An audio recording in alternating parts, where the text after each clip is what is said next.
A lot of companies are sued for a lot of different things. But this one in particular, oh my god, I couldn't stop laughing at this for 30 minutes straight. Without further ado, let's begin this video.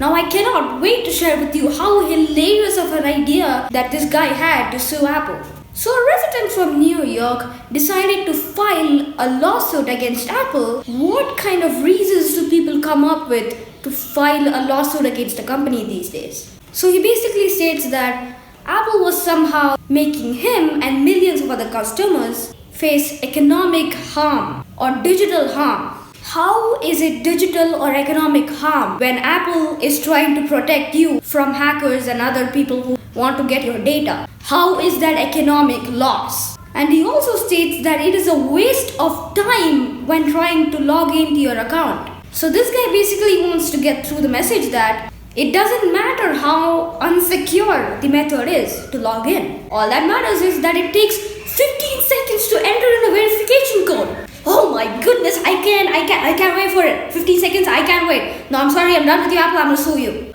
Like, really, is that really valid? He's suing Apple for trying to protect his information. He's suing Apple because 15 seconds is too long for him to wait. And that is causing economic harm to him somehow. And by the way, these are his own words. He seems to claim that people all around the nation are suffering from harm and economic losses. So what he wants to say is that you're losing money because you turned on two-factor authentication. Like, this is not an excuse to not being educated. Like, this is not a person who doesn't know much about tech, because he cannot be this dumb. It's not that he can call anything out and say that I'm suffering economic losses from this particular thing or that. Now, how does it cause economic losses within the time that you want to put in your information? Those 10-15 seconds that takes? He's basically claiming that you're losing money in that process. Oh my god, it hurts so bad. I have to click allow and type in 6 numbers. Apple, how could you do this to me? I'm gonna sue you. Because apparently I can't hit a button and type in 6 numbers. But I can file a lawsuit on Apple. That's easier than typing in 6 numbers. Oh, I do it every day. Oh my god, this hurts so much.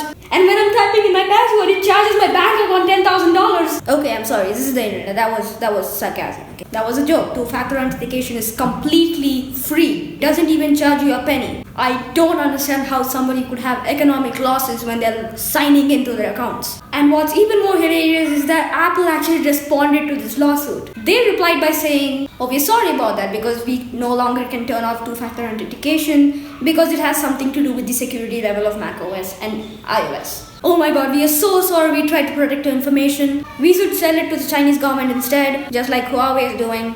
That way we'll have less lawsuits about people trying to tell us that their information is too protected." And the last part of this lawsuit that boggles my mind literally, because this is straight out lie, this isn't truth. He claims that every time he turns on one of his Apple devices, it asks him for a two-factor authentication code. That is not true. He is trying to tell that every single time he unlocks his iPhone, iPad or macOS device, it asks him for his two-factor authentication code. No, it doesn't do that. Every time I unlock my iPhone, I don't have to put in a second password. It is only required when the first time you sign into your Apple ID on your Apple devices. It does not even the slightest, ask you to put it in the next time. You don't even need to look at 2FA after you sign in once with your Apple product. Unless you're constantly signing out of your Apple ID every single time you want to lock your device. Who does that? Like, could you imagine that? Every time you turn on your iPhone and you swipe up or hit the home button and it's like, what's your password? And actually, if there's anything, it's the easiest to do on Apple devices. And it's also the least one you look at because you're not constantly signing out of your Apple ID on your iOS or macOS device, are you? And what defeats this purpose even more is that it is seriously easy to type in a code. With the latest iOS 12 update, you don't even need to type it in. When you're using an app, and the app asks you for a two-factor authentication code, that code is sent directly to your phone number via SMS. If you're using the stock Apple keyboard on your iOS device, it just pops up there. You just need to tap it and it just autofills it for you. It's that easy. And this guy seems to make it a huge deal, like, oh oh my god, I have to type in a 4-digit code in the keyboard. Ugh! And clearly this guy doesn't know what he's talking about. He doesn't know how two-factor authentication works and how Apple is trying to protect your information unlike Huawei. And yeah, I just found this a really funny one. I thought I'll just share it with you guys because I lost my mind when I stumbled upon this on Instagram. It seems like people are just coming out with hilarious reasons to go ahead and sue Apple for. There was recently a lady over somewhere in LA who tried to sue Apple because she thought there was no notch on the new iPhone XS. And because of the wallpaper that they use on the iPhone XS as stock, she thought there was no notch on this thing. How did they come up with these kind of excuses? So that lady basically bought the iPhone XS, turned it on and realized, oh, there's a notch on this thing. Wait a minute, I thought there was no notch. And she basically filed a lawsuit against Apple saying that, I thought there was no notch on this thing, and then when I turn it on, there's a notch on it. What are you talking about? Anyways guys, that is pretty much what I wanted to talk to you guys about this video. This is Apple Freepeer, and I will see you all the next one.